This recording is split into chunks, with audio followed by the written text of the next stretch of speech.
Hi guys, my name is Pawan and welcome to my YouTube channel buildingyourdreams.com. So today in this class we'll be basically discussing of the continuation of the accountancy liquidity ratio part 1.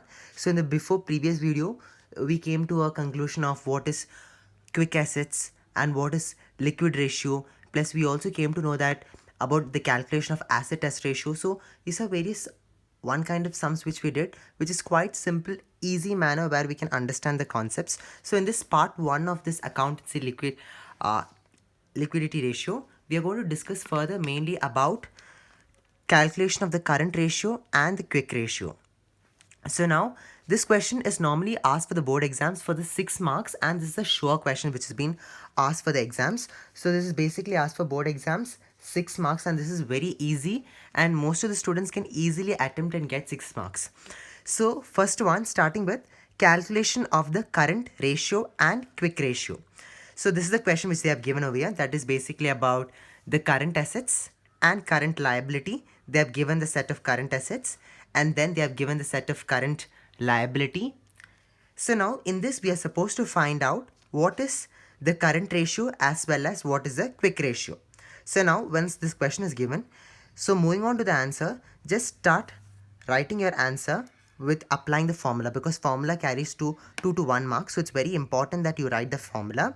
The formula is current ratio is equal to current assets divided by current liability. It's easy concept. It's like current ratio is nothing but current assets divided by current liability. So in the question they have already given the current assets and also they have given the current liabilities. So now we are supposed to take the total of current assets, that is 2,46,000 divided by what is the current liability over here, 3,06,000. So now this amount when we divide, we can further get into 0.80 is to 1. Okay, by ratios when we take, it's going to be divided, you can get 0.80 is to 1. So this is how we calculate the current ratio. Current ratio is very simple. So now in this question, I'm just going to repeat it once again. Calculate the current ratio and the quick ratio. So in the current ratio formula is current assets divided by current liability. So in this current assets, they have given the total already over here, that is 2,46,000. We are going to take directly the same amount and write it over here and then divided by current liability. What is this current liability? That is 3,06,000. So when I divide it, I get 0.80 and then we're supposed to take into ratios form. As a result, you'll put 0.80 is to 1. It's as simple as that. Next one, how to calculate the quick ratio. Quick ratio is very easy. It's the formula goes on like this. It's like current assets divided by current liability. So current assets divided by current liability. So now how to calculate this current assets, or how can you get the main essence of current assets, is that basically in the part 1 which we discussed, the current assets you'll be excluding two important factors. You'll be not excluding you'll be excluding basically two important factors, that is nothing but inventories, as well as inventories, the other name is stock, as well as prepaid expenses. The other name of prepaid is nothing but advances, right? So now quick assets.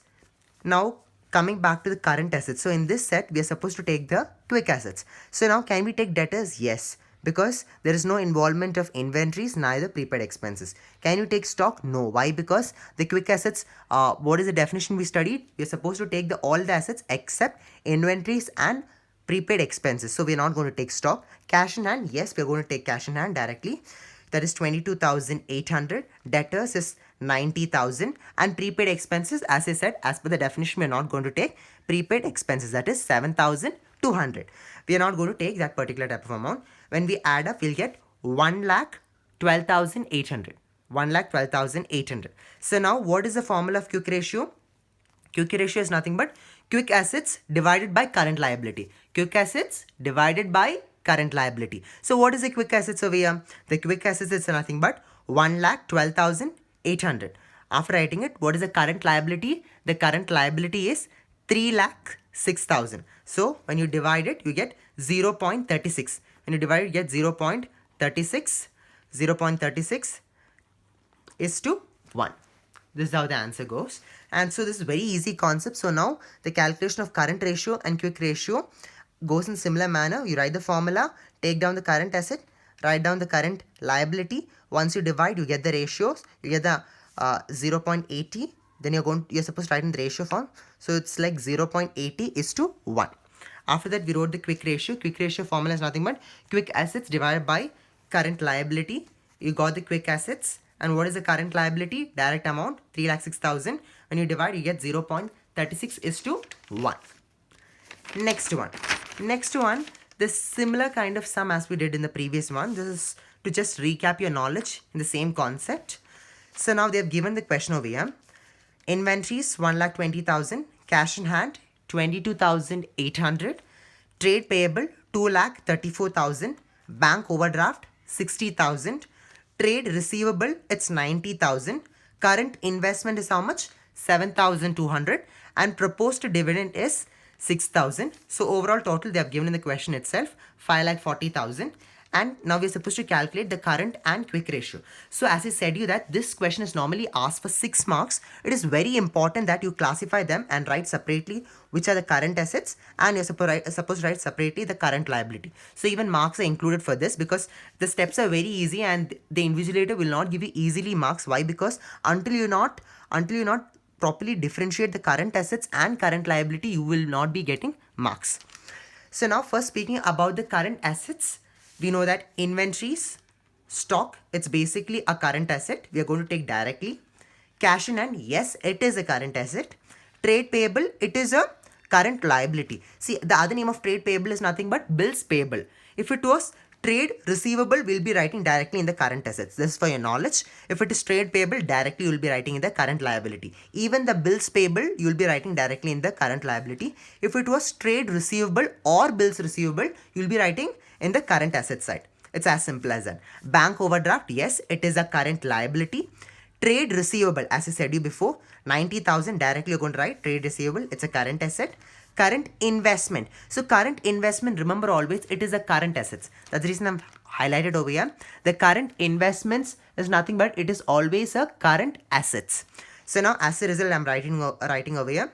Then proposed dividend. Proposed dividend is the current liability. Okay, remember always. So now 2 important factors which you're supposed to note over here is current investment, it is always a current assets, and proposed dividend, it is always a current liability. It is very important concept. So you got the amount both side, that is 2,40,000. When you total it up, you get 2,40,000, and current liability you get 3 lakhs.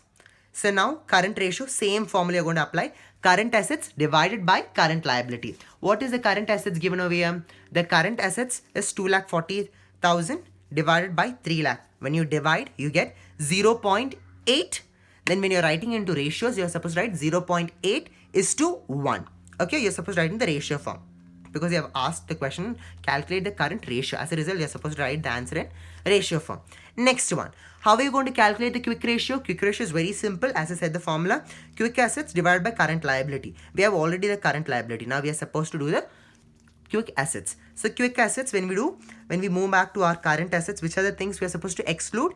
Inventories, very good, as well as inventories, other name is stock, as well as the prepaid expenses. So this prepaid expense is not mentioned, so you can take the remaining things, that is cash in hand 22,800 directly you can take. Trade receivable is nothing but 90,000. You're taking the direct amount. Current investment, as I said you, current investment is directly nothing but current assets. So similar way, you're going to take the quick assets. It's part of the quick assets. You're taking it down directly. So once you total it, you get 1,20,000. So now when you divide quick assets by current liability, it's basically 1,20,000 divided by 3 lakhs. The answer is 0.4 is to 1. 0.4 is to 1. So this is an easy concept where you can easily get marks. So in this part 1 video, we have come across the problems such as calculation of current and quick ratio, and this is very easily you can score 6 marks, and the invigilator will give you easily marks because once you properly differentiate the current assets and current liability, write the proper formula, and once you divide it properly, once you get in the ratio form, you can easily get. Most of the students do this problem in a 100% manner that they can get full marks 6. So it's very important for the passing students also to learn this because it's a normally repeated question for the exam. And this is a 100% sure question that this is repeated in all the question paper in accounts. So kindly just go through it. And if you do like this video, please do like it and subscribe. Hope to see you in my next video with further interesting topics. Similar, in the next part 2 video, I decided to continue with some more related problems to this so that you get a little more clear picture about it. Thank you. Bye.